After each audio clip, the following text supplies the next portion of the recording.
Do you believe in karma? That if someone does something bad, it will return to them tenfold. I've seen this happen firsthand, or, to be more precise, my wife did. She paid the price for betraying me. Jason Chandler sat on the couch, staring at his phone. Not long ago, he had received an unsettling call from Karen, his wife of nearly a decade. Earlier that day, his private investigator had informed him that Karen and her lover had just boarded a flight to Honolulu. Jason knew they planned to spend a week there, even though she had told him an entirely different story. It was just another in a series of lies and poor choices she had made. He wondered how he had been so naive and blind. For almost 10 years, Jason had poured everything into building a life with Karen, but now it was all unraveling. He took another sip of his coffee and leaned back in his chair, closing his eyes. His mind wandered through the past decade. He had met Karen 13 years ago in college. They were both pursuing business degrees and ended up in the same study group, which led to dating. Eventually, they fell in love and got married after graduation. Jason began working for his father, who owned a successful chain of tire stores across the state. He had always worked summers at his dad's stores, sometimes replacing tires and brakes, other times delivering parts to local shops. This experience gave him extensive knowledge of the business. After college, Jason joined the company's corporate headquarters in the accounting department. Over time, he demonstrated his ability to handle complex tasks efficiently and eventually became head of the accounting department, reporting directly to Mike Allen, the CFO. With Mike set to retire in a few years, Jason was on track to take over his role, fulfilling his father's dream of passing the business on to him. Meanwhile, Karen had started working as a realtor. After they married, she went back to school, obtained her real estate license, and became quite successful, even during challenging times in the market. Their life seemed good, at least, Jason thought so. They saved diligently and were able to purchase a nice house in the suburbs. Both drove relatively new cars, and from the outside, their marriage appeared stable. However, they didn't have children, a fact that troubled Jason more than Karen.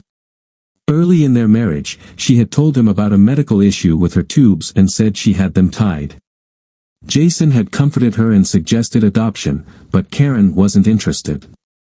Over time, he came to terms with the fact that they wouldn't have children. Over the past year, though, things started to change. Karen began spending more time with her friends than ever before. What used to be a bi-weekly happy hour ending at 7 p.m. turned into late nights out, 2 or 3 times a week. Sometimes, she didn't come home until midnight or later. When Jason voiced his concerns, Karen brushed him off, saying her job was stressful and she needed time to unwind. "What are you doing until midnight?" he asked one evening when she returned home with messy hair and clothes that smelled like cigarette smoke. "Oh, we just had a few drinks," she replied nonchalantly. "Sometimes we dance if we're in the mood." "Look, Jace, it's none of your business. I'm an adult, and I don't need you telling me what to do. Just back off, okay?" Jason stared at her in disbelief.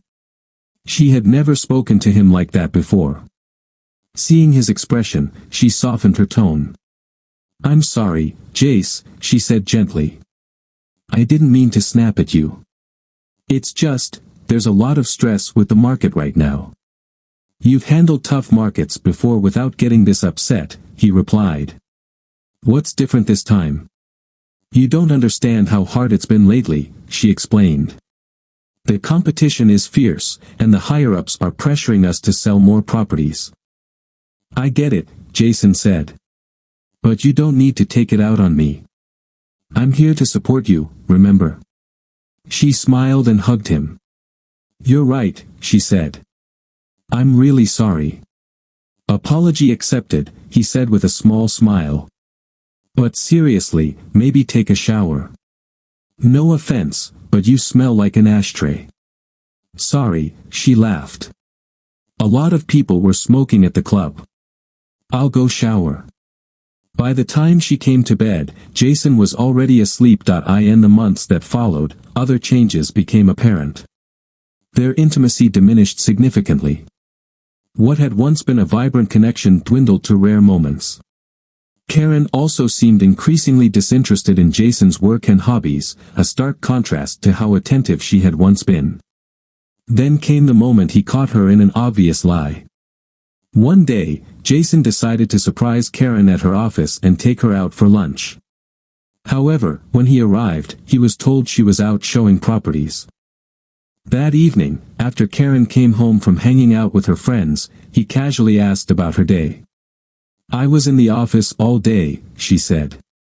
"I had a ton of paperwork to do, so I just grabbed a sandwich from the vending machine." Jason was stunned. She had just lied to him without blinking an eye. As far as he knew, it was the first time she'd ever done that. He considered confronting her but decided against it.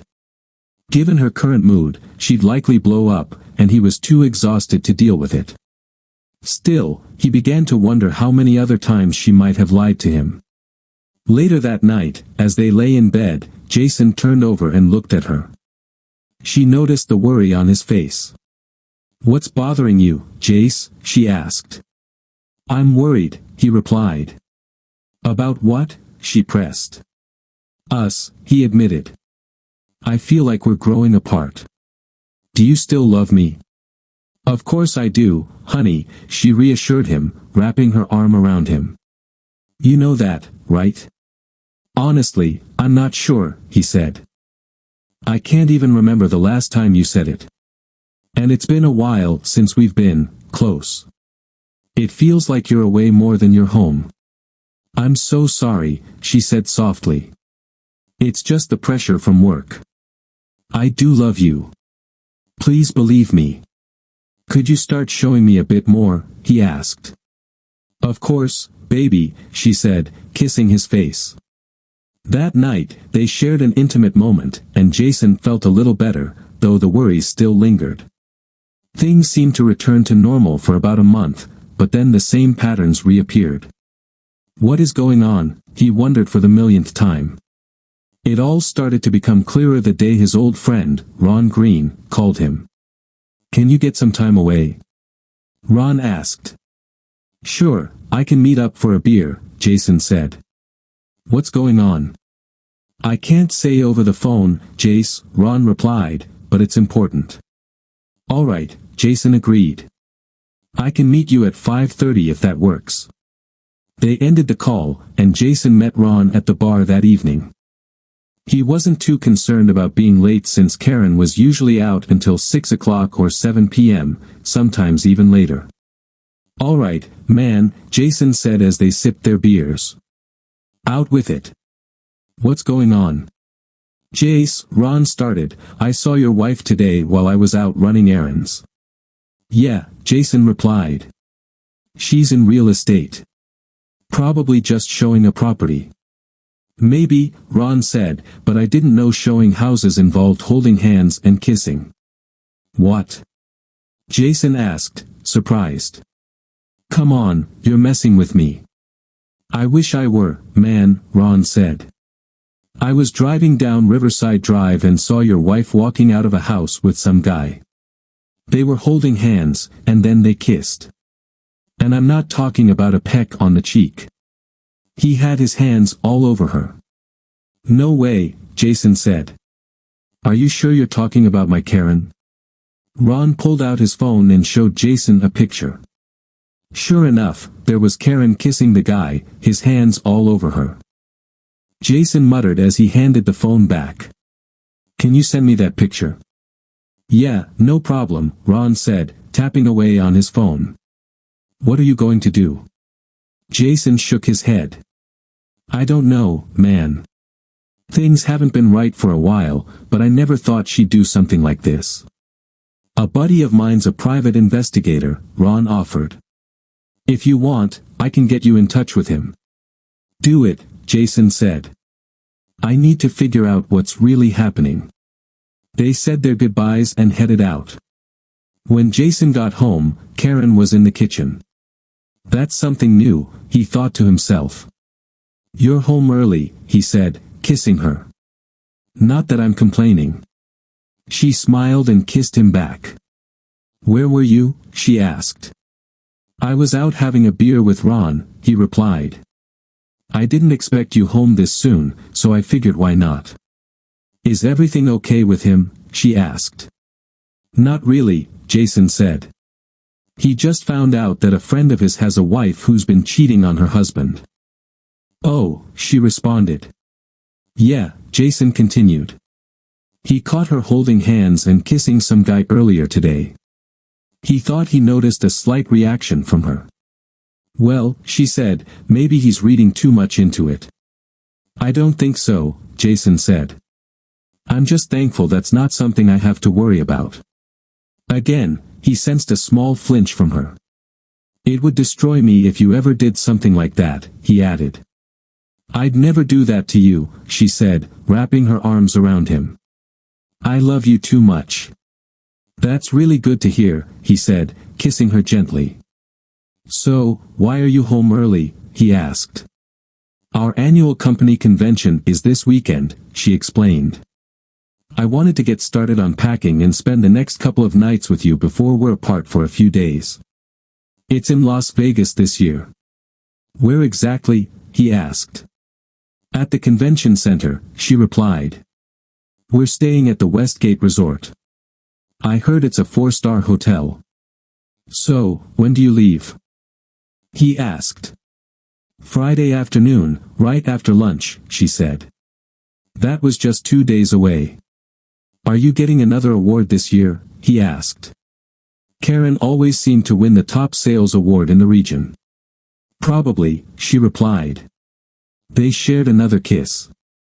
"Well then," Jason said, "how about I take you upstairs and congratulate you on another successful year?"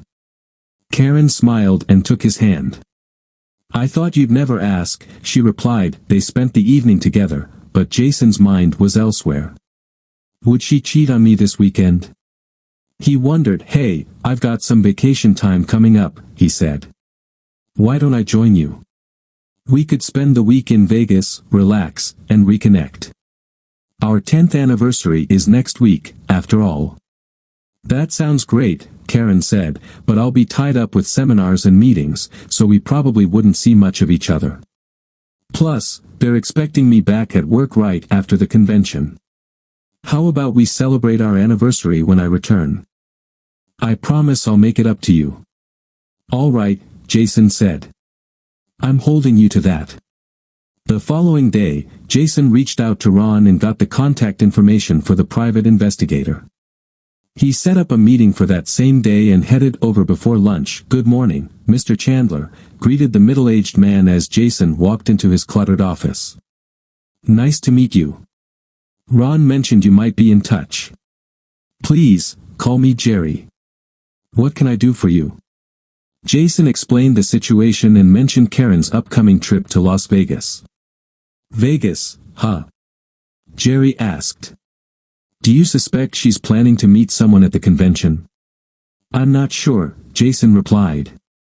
"It's possible." "Well, I've got some contacts out there who owe me a few favors," Jerry said. "Here's the deal, we'll keep an eye on her, and if you'd like, we can also install a camera and microphone in her hotel room, provided you give me her room number. It'll cost a bit extra, of course." "I expected that," Jason said. "But I need to know the truth." Jerry handed him a small digital voice recorder. "This is easy to use," Jerry explained. "It's voice activated, so just place it under her car seat and switch it on. You can collect it later after she's left. I assume she'll park her car at the airport." "She usually does," Jason confirmed. "Great," Jerry said. "Don't worry, we'll handle everything. If she's up to something, we'll find out. By the way, here's my private number. Call me anytime if you hear anything." "Thanks," Jason said, writing a check from his personal account rather than their joint account. Both he and Karen had separate personal accounts for miscellaneous expenses, an arrangement they had agreed upon years ago. That night, Karen finished packing for her trip. Jason offered to carry her bags to the car, and she gratefully accepted. That would be a huge help, she said, giving him a kiss. As he loaded her bags into the trunk, Jason couldn't help but notice how much she had packed. It seemed like more than enough for a weekend. When he opened her overnight bag, curiosity got the better of him. Inside, he noticed a package of birth control pills with only 10 pills left. Why does she need these if she claims she can't get pregnant? He wondered. Was that just another lie? Looking further, he saw clothing that seemed more suited for clubbing than business meetings, tiny dresses he'd never seen before, along with lingerie that raised even more questions. What kind of meeting is she going to? He thought. He discreetly took photos of the items with his phone, then placed the recorder under her car seat, ensuring it was switched on. Satisfied, he closed the car door and made sure everything was locked. That night, Karen gave Jason her hotel room number over breakfast and promised to call him every night. "I love you," she said, kissing him on the cheek.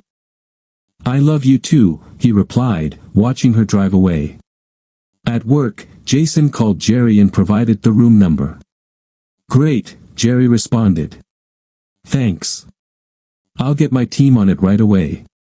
That afternoon, Karen called to let him know she was at the airport. "I'll call you when I check into my room," she said. "I'd appreciate that," he replied. "Remember, I love you." "I love you too, baby," she said. "I'll miss you." "Sure, you will," he thought sarcastically. "I'll miss you too," he said instead. As he ended the call, he saw his father standing in the doorway.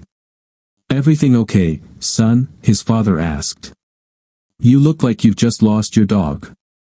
"I don't know, Dad," Jason replied. His father came into the office and closed the door. "Everything all right at home?"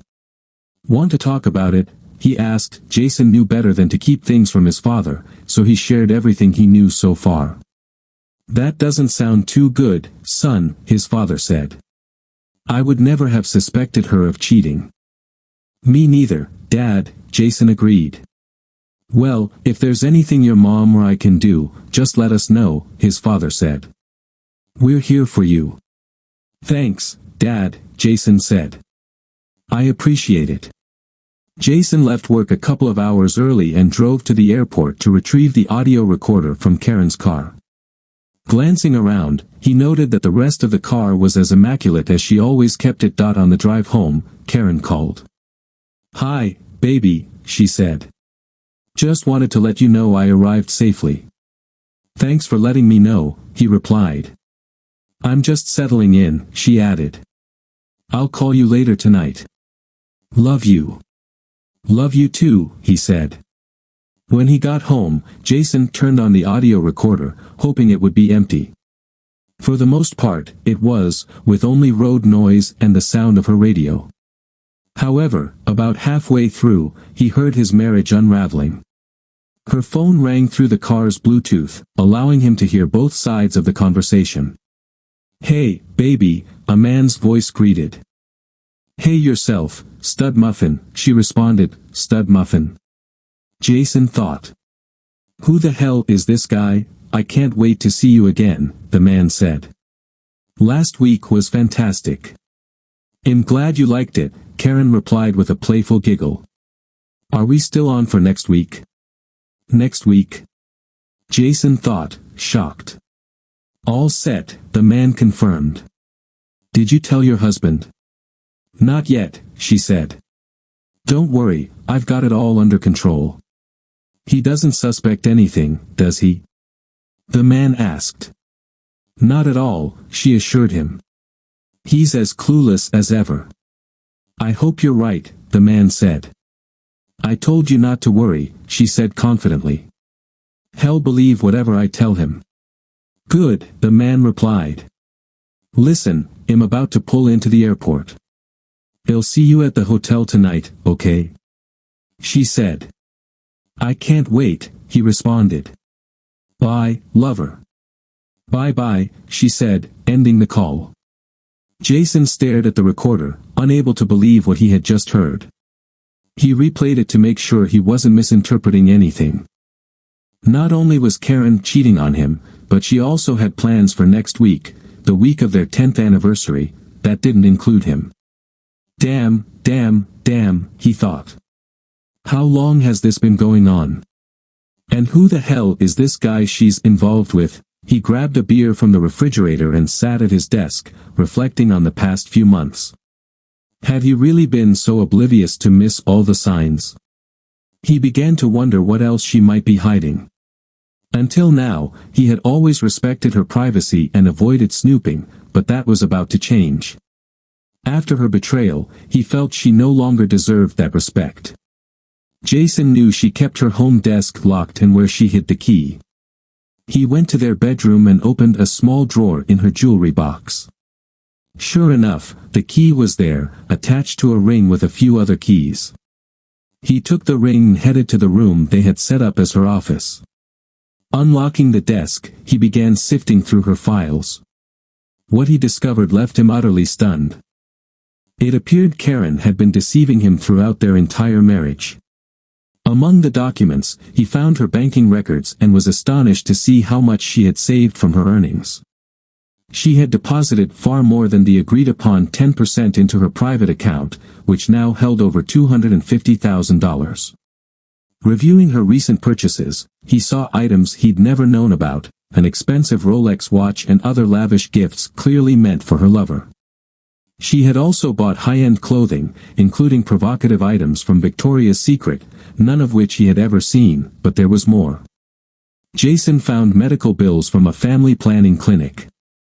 It seemed Karen had been pregnant twice in the past 2 years and had terminated both pregnancies, paying in cash from her private account.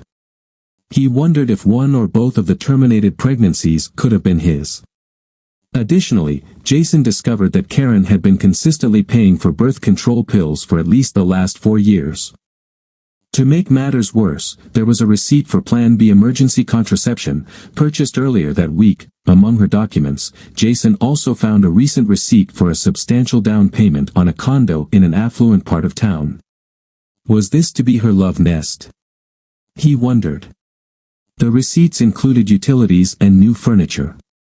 Examining the key ring, he speculated if one of the keys might belong to the condo. He was determined to find out.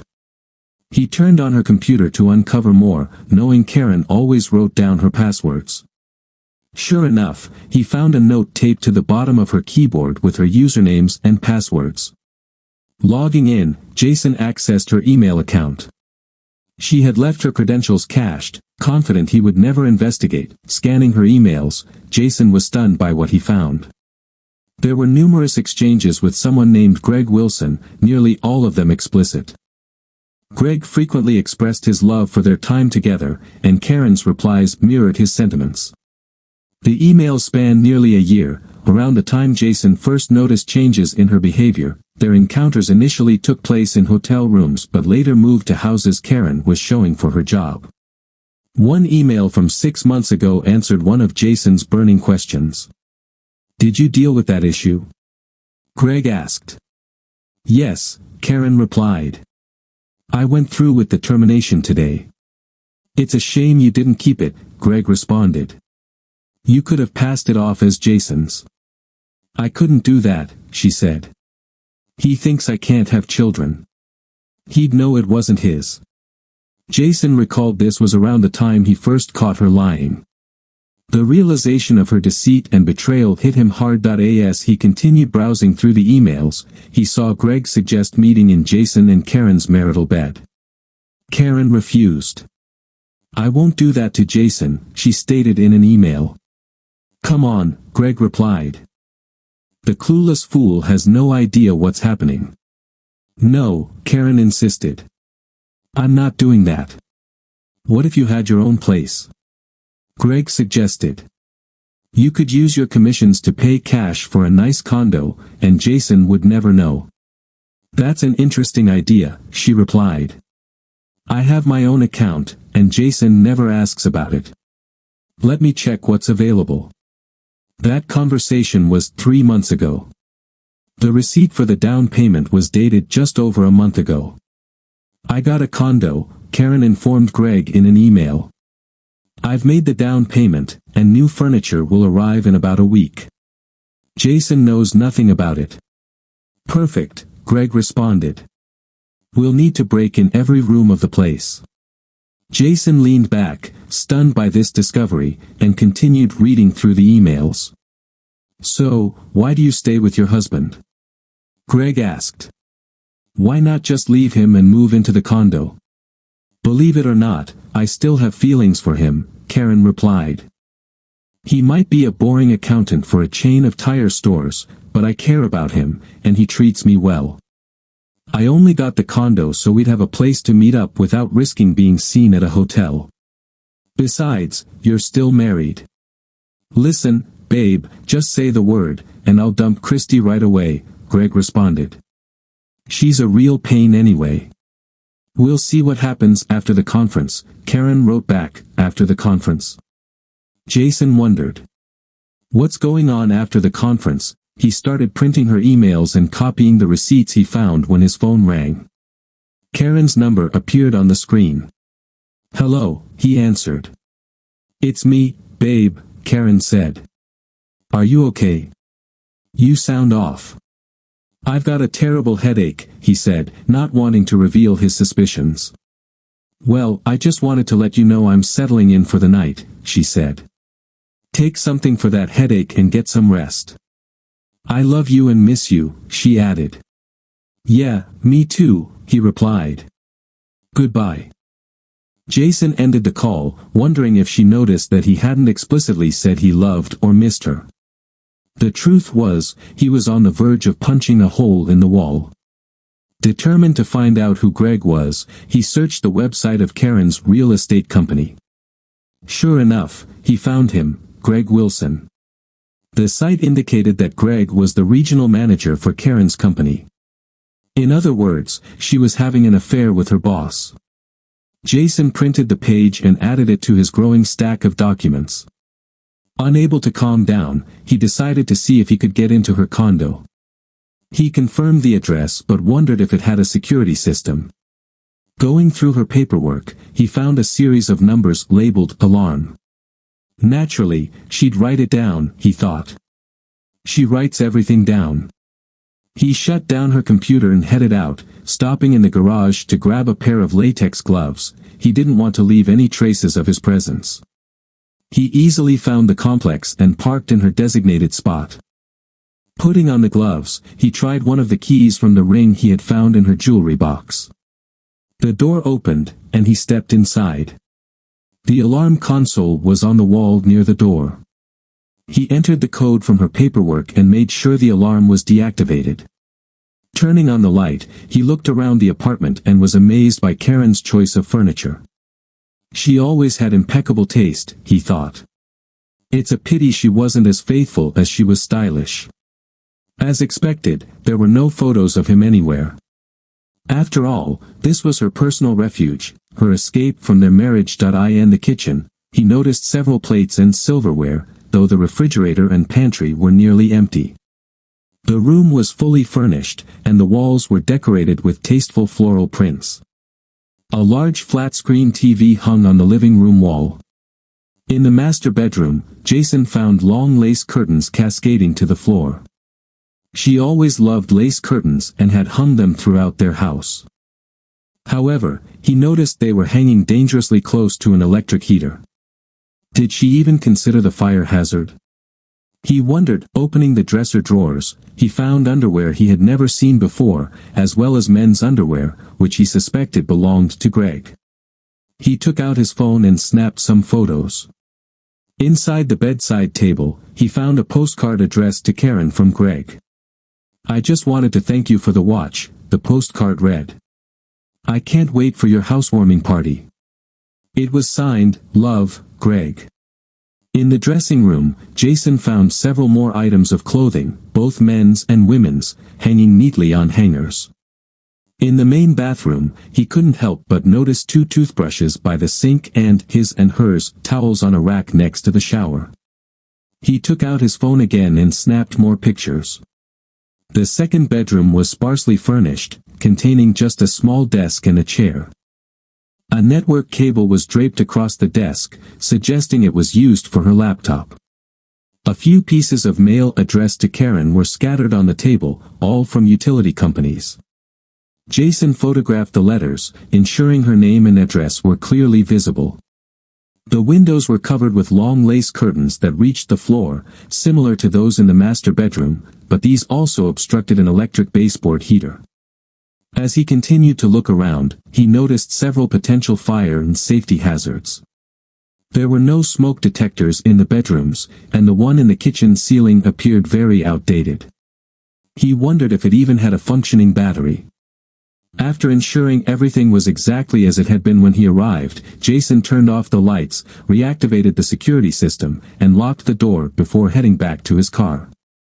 Driving home, Jason contemplated his options. Divorce seemed like the obvious choice. Even if Karen sold the condo and ended her relationship with her lover, he doubted he could ever trust her again. He was aware that men often faced financial disadvantages in divorce settlements, but given her higher income, as shown in her financial records, he hoped it would help him avoid paying alimony. Additionally, since the condo was in her name, he reasoned that she wouldn't be entitled to the house or proceeds from its sale. With no children in the picture, he didn't have to worry about child support or custody. He wanted the two cheaters to face consequences for their actions, but violence wasn't an option. He had no intention of ending up in jail. Once he arrived home, he searched the phone book for listings under Gregory Wilson, hoping to locate the right Greg. Finding one, he dialed the number. Wilson residence, a woman answered.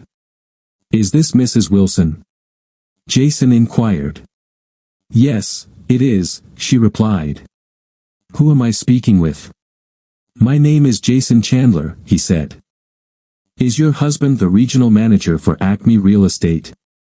"Yes, he is," she confirmed. "But he's away at a conference this weekend and will be visiting other offices next week. You'll need to call the regional office and leave a message there." "Actually, Mrs. Wilson, I was hoping to speak with you," Jason said. "Oh," she responded, sounding confused. "What about?" "Ma'am, I regret to inform you that my wife is having an affair with your husband," he said. "Are you certain about this?" she asked, her voice tightening. "Yes, I am," Jason confirmed. "And I can provide proof." "Do you have solid evidence?" she pressed. "I can even show you where they meet if you'd like," Jason offered. She sighed audibly on the other end of the line. "Is tomorrow okay?" she asked. "What time would be convenient for you?" Jason asked.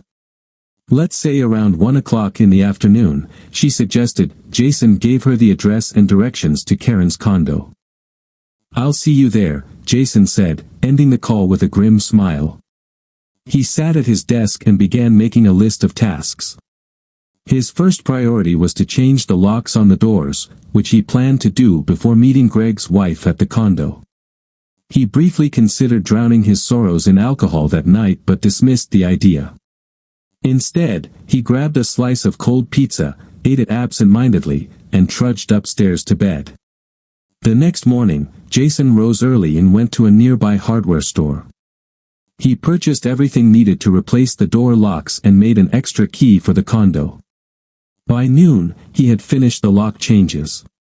After a quick shower, he grabbed the audio recorder and printed emails from Karen's account before heading to her condo to meet Greg's wife. Parking in Karen's spot, he noticed an attractive dark-haired woman sitting in a Toyota Corolla.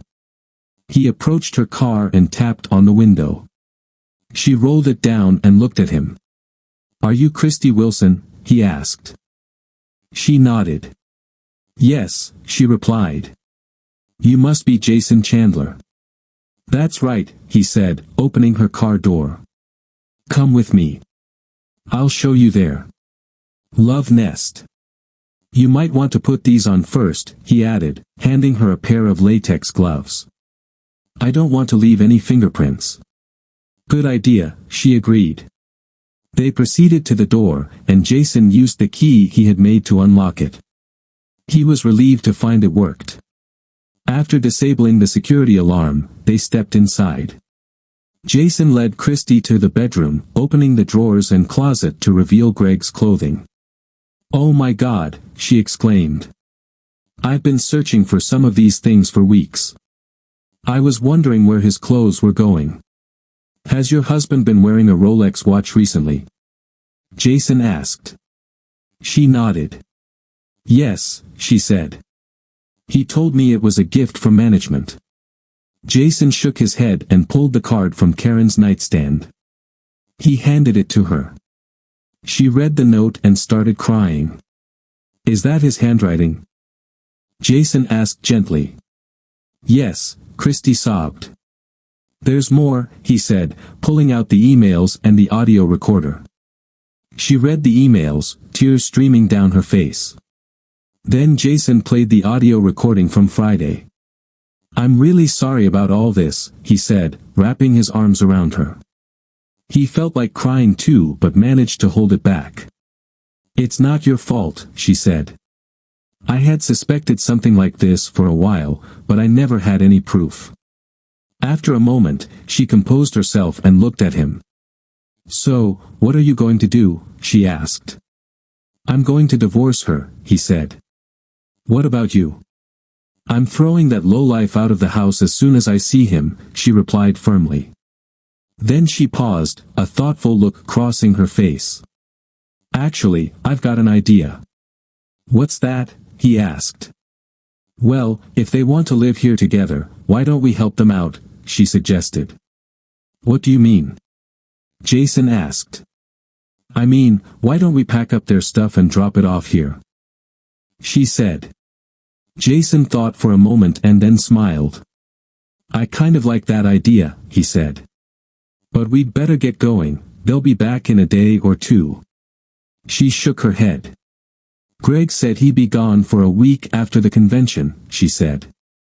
"I'd bet anything she'll find a reason to stay away too." Jason suddenly recalled the recorded conversation where Karen had asked Greg if everything was set for next week but hadn't mentioned specifics. "Damn," he said. "I think you're right. Still, I want to get her stuff out of my house as soon as possible." "I agree," Christy said. "How about we meet back here in, say, 3 hours?" "Sounds good to me," Jason replied. "I'm just going to throw her stuff in trash bags, so I should be able to do that and return here in 3 hours." "I'll see you then," she said, standing up. Jason took a long look at her. She was shorter than Karen, with a girl-next-door charm that complemented her shapely figure. He thought Greg was a fool for cheating on her. They left the condo and returned 3 hours later, their cars stuffed with bags of their respective spouses' belongings. They hauled the bags into the condo and dumped them into the nearly empty second bedroom, not bothering to be gentle. They figured the two cheaters could spend hours sorting through the mess. "I don't know about you, but I wasn't exactly careful with his stuff," Christy said. Jason laughed. "Same here," he replied. They shared a laugh and high-fived. Jason looked at her. "I don't know about you, but I'm starving." "Me too," she said. "I could really go for a juicy hamburger." "A big, thick cheeseburger sounds great to me too," he said. "I know the perfect place. Care to join me?" "My treat." "Lead the way," she said. Jason drove to the bar he and Ron frequented, with Christy following in her car. When they arrived, she eyed the front of the building skeptically. "A bar?" she asked. "Trust me," he said. "They make the best burgers here. You'll love it." "Okay," she said. "I just hope you're not planning to ply me with alcohol and take advantage of me." He laughed. "As tempting as that sounds, I wouldn't do that to you," he said. "Darn," she said with a laugh. They went inside, ordered a beer and a burger with fries, and began sharing stories about their troubled marriages. Her story was somewhat similar to his. She had met Greg in college, and they married soon after. Unlike him, though, she had wanted children, but Greg didn't. He started working for Acme Real Estate, and she took a job in accounts receivable for a home improvement company. Are you a CPA? Jason asked. She shook her head. No, I never went that far, but I was hoping to someday, she said. Jason shared details about his background and job.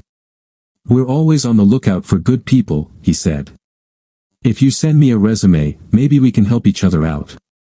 Maybe I'll do that, Mr. Chandler, she said, taking a bite of her burger. At that moment, Jason's phone buzzed. Seeing Karen's name on the screen, he answered. Hello, he said in a neutral tone.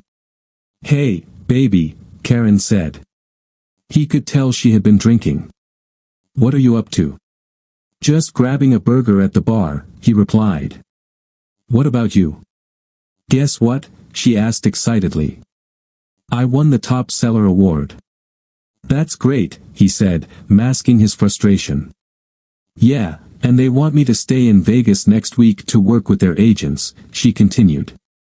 Jason knew this was a lie. Isn't that awesome? They're even talking about moving me into management soon. Probably through other means, he thought bitterly. That's wonderful, he said. What about our anniversary? It's this Wednesday. I know, she said. I'm sorry. Maybe we can celebrate next weekend instead. Don't worry about it, he said. I understand your job is important, and I wouldn't want you missing a big sale. What's that supposed to mean? She asked. Nothing, he replied. Just that you only get to celebrate 10 years of marriage once, but I get how much your job matters to you. Don't worry about it. Well, my job is important, but I thought you'd be happy for me, she said. I am happy, he assured her. Go ahead and work with your agents. Don't worry about me. I love you, she said. Okay, he responded. Me too. Bye. He ended the call and turned to Christy. There it is, he said. Christy shook her head. She's actually choosing Greg over your anniversary, she remarked, placing her hand on his. Jason nearly broke down in tears, touched by how someone he barely knew was showing more concern for him than his own wife. What a betrayal. I'm sorry, he said, attempting a smile. He retrieved Jerry's card and dialed his private number. Jerry, he said when the older man answered. Jason Chandler here. I just heard from Karen, she says she's staying in Vegas for another week. And I assume you don't believe her, Jerry replied. Not for a second, Jason said. Well, I was just working on your report, but I can have my team keep an eye on them and report back, Jerry offered. The conference wrapped up a couple of hours ago, and they're now in full party mode. Most people are heading home tomorrow. By the way, your wife and her lover spent last night together. I've got some video that might interest you. I'll email it to you, it'll be included in my report. That would be great, Jerry, Jason said. Thanks. He ended the call and turned to Christy. We'll find out tomorrow what's really going on. The lovebirds spent the night together, and my private investigator is sending me a video. Would you like to watch it with me? Not really, she said, but I feel like I should. He nodded in understanding. Well, let's head to my place, he said, standing up after Jason paid for their meal. They left the bar and went to his house. By the time they arrived and settled into his office, the video had arrived in his email. Would you like something to drink before we watch this? He asked. Sure, she said. Coke, if you have it. I'll get a Coke, he replied, heading to the kitchen. He returned with 2 chilled glasses of Coca-Cola and handed one to her. Jason started the video. They saw Karen and Greg laughing and talking on the bed, their intimacy apparent. Both Christy and Jason struggled to hold back tears as they watched their partners interacting. The conversation that followed was even more painful. What do you think our partners are doing now?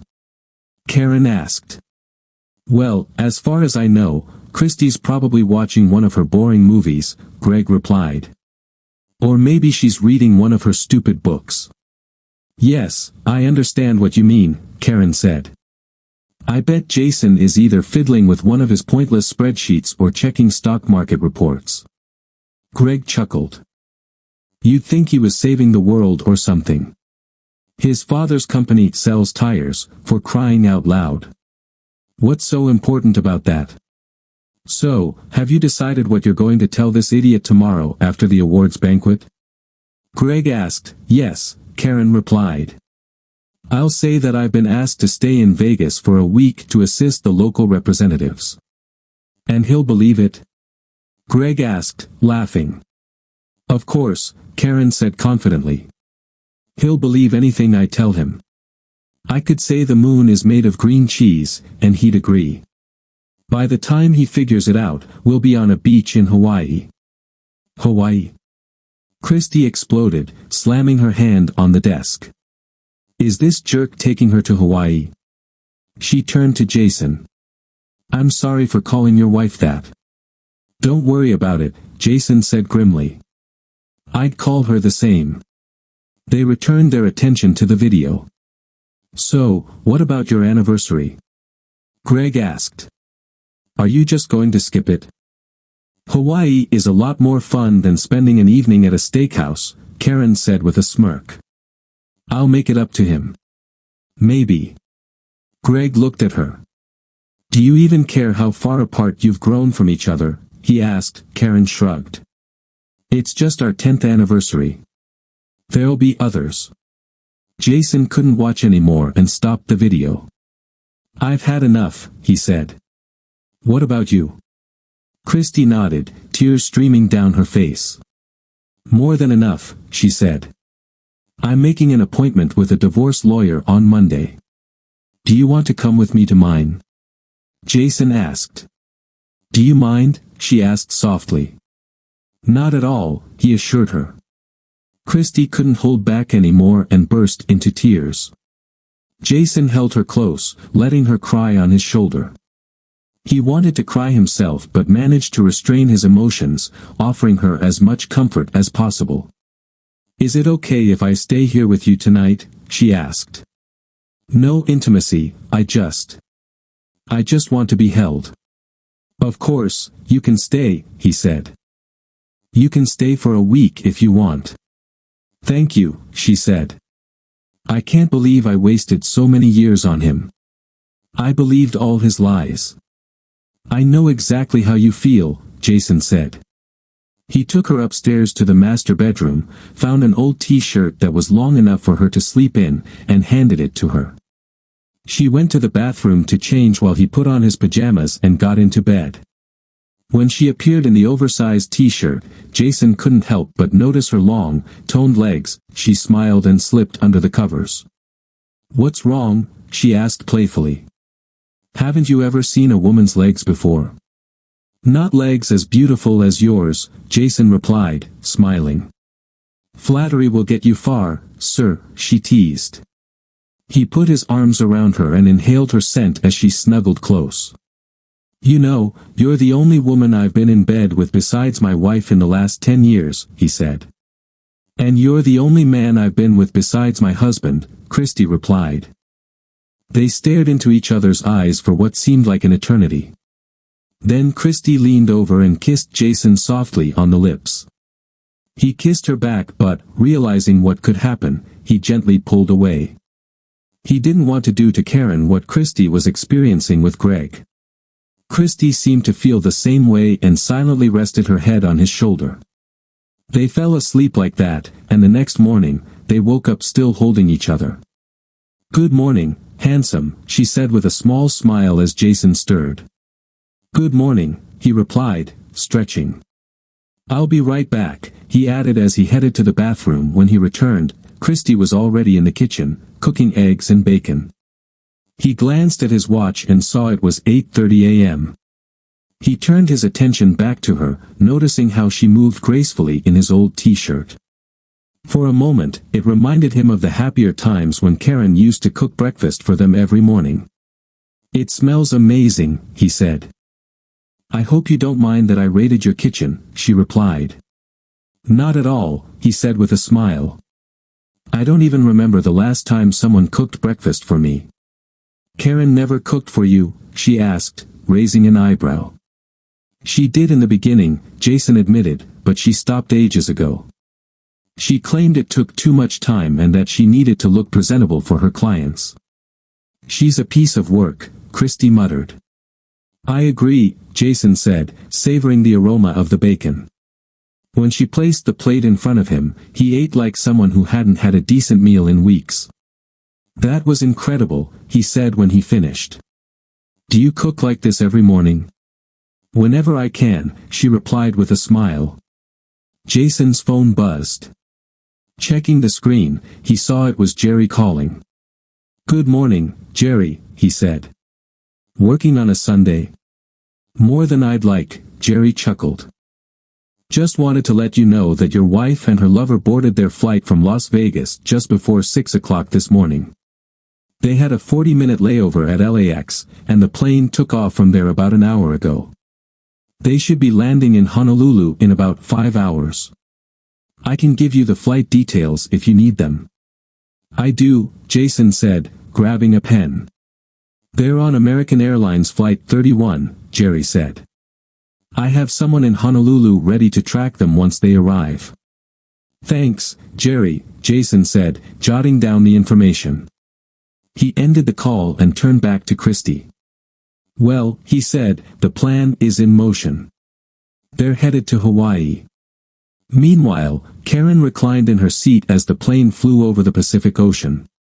Gazing out the window, she tried to relax but couldn't stop her mind from wandering. This is it, she thought. Turning to her left, she saw Greg already fast asleep beside her. Closing her eyes, she reflected on the past decade. A brief wave of guilt washed over her as she thought about Jason.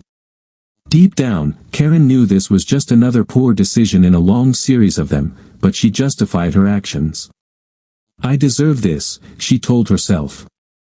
She convinced herself that the affair would eventually end, Jason would remain clueless, and their marriage would continue.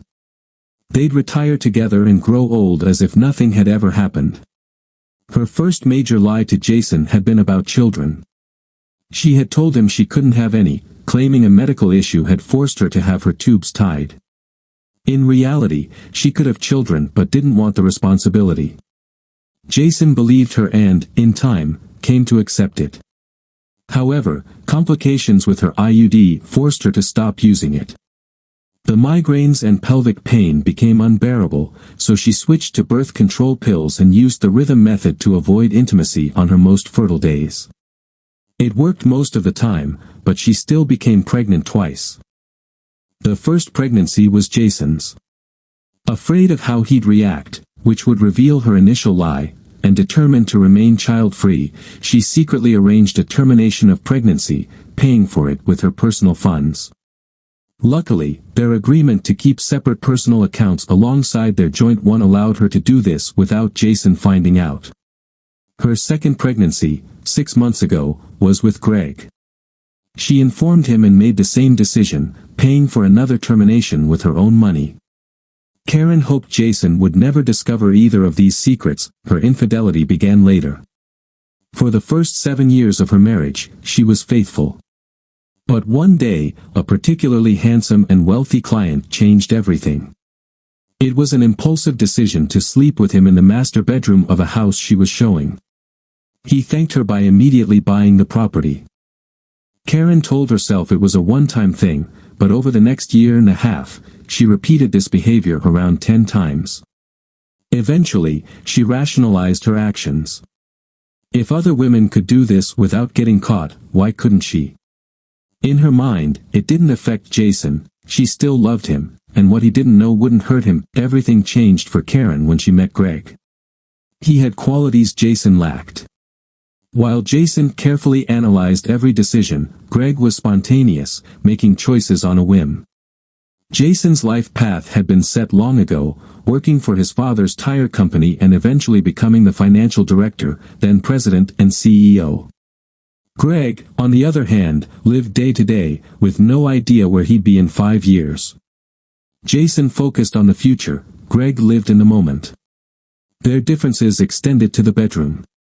Initially, Karen and Greg met in motels, hotels, or houses she was showing for sale.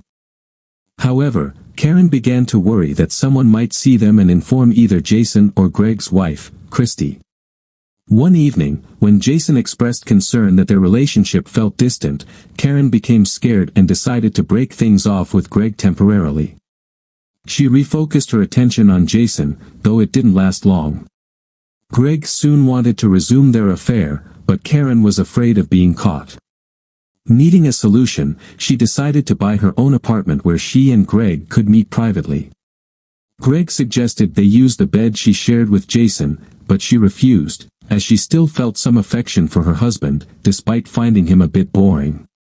Their agreement to file taxes separately made it easier to hide the apartment from Jason. By taking advantage of tax benefits, Karen convinced herself this arrangement was a win-win. This led to her decision to spend a week in Hawaii with Greg. She took a week off work, telling her colleagues she was going with Jason after the corporate event. Greg told Christy he'd be traveling for work, which was typical. Karen tricked Jason by saying she'd stay in Las Vegas for an extra week. A single phone call could have exposed the truth, but Jason trusted her completely. The only downside was missing her 10th anniversary with Jason, though she promised herself she'd make it up to him later. As Karen looked out at the blue water below, she smiled. She checked her phone for messages and wasn't surprised to see none from Jason. He wasn't the type to text, preferring phone calls or face-to-face conversations. Chuckling to herself, she felt the plane shudder. Probably turbulence, she thought. But then the plane tilted downward, and the engine sounds changed. Looking out the window, she realized something was wrong. Chaos erupted in the cabin as the passengers screamed and oxygen masks dropped. She felt the pressure pushing her into her seat as the plane rapidly descended. Oh my God, she thought. This is it. We're going to crash. I'm going to die. Meanwhile, Jason and Christy had just finished breakfast and were discussing their plans for dealing with their unfaithful spouses. Jason was impressed by Christy's problem-solving skills and felt closer to her than he had felt to Karen in months.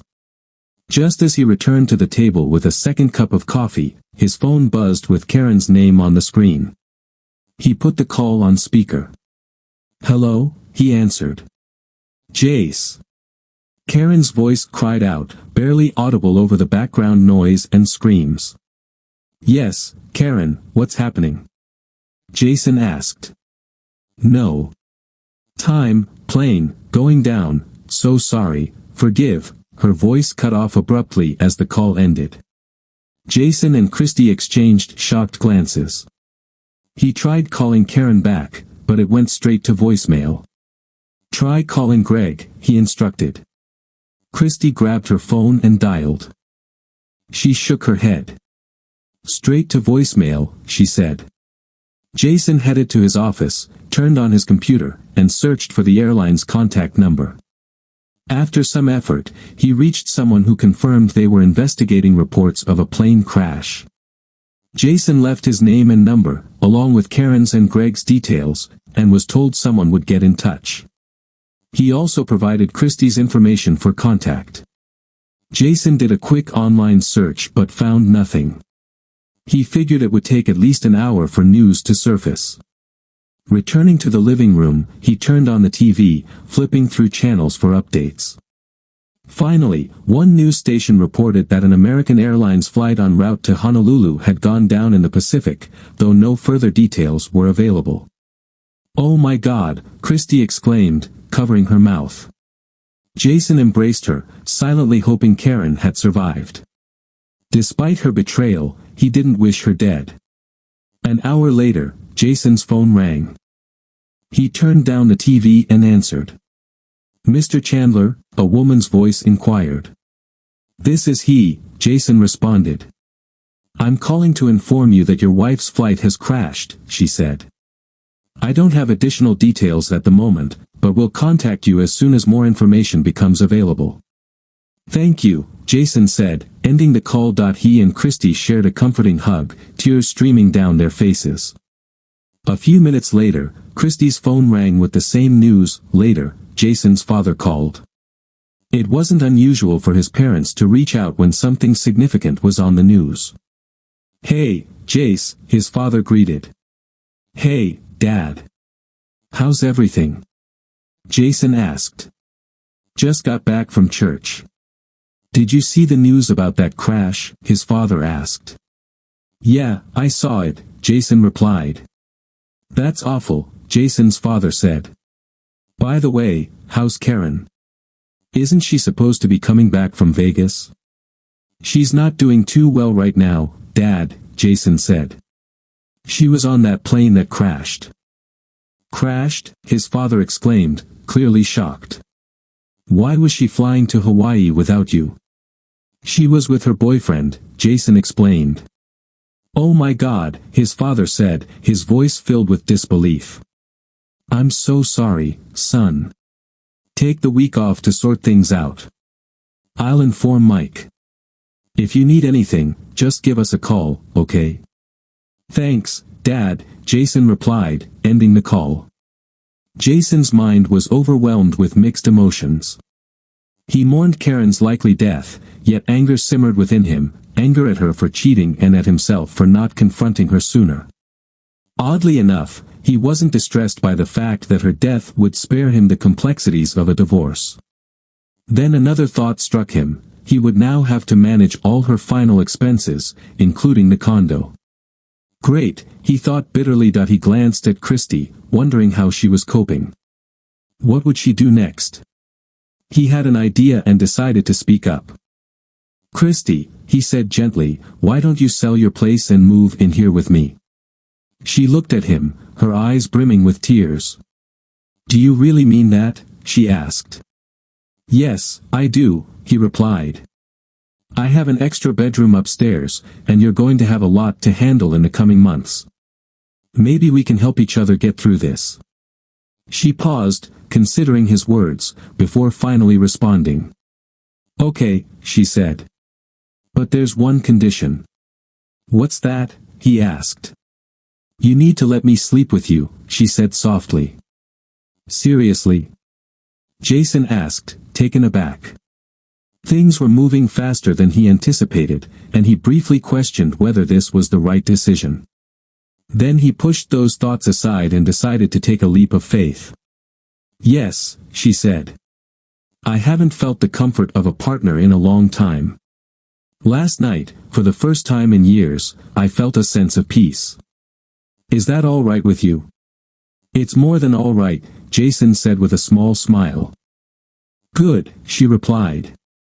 "Then I'll head back to my house, pack my things, and come over tonight." "I'll be here," Jason said. After Christie left, Jason called Lucy, the office manager at Karen's workplace. "Hello," she answered. "Lucy, this is Jason Chandler," he said. "Oh, hi, Jason," she responded. "How's Hawaii?" "I wouldn't know," he said.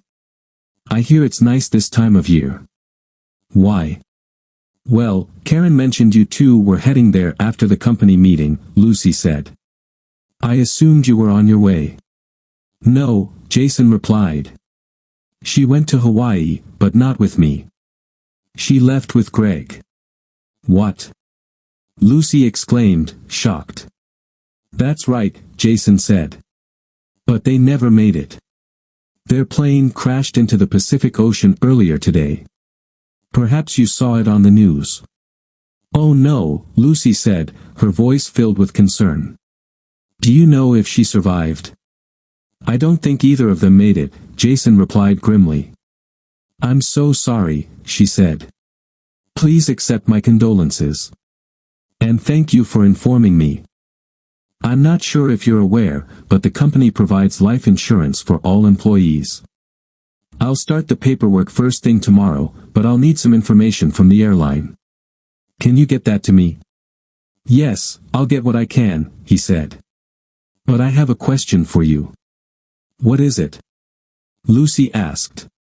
"Were you aware that Karen was having an affair with Greg?" he inquired. "I suspected something was happening." There were rumors, but nothing concrete, Lucy admitted.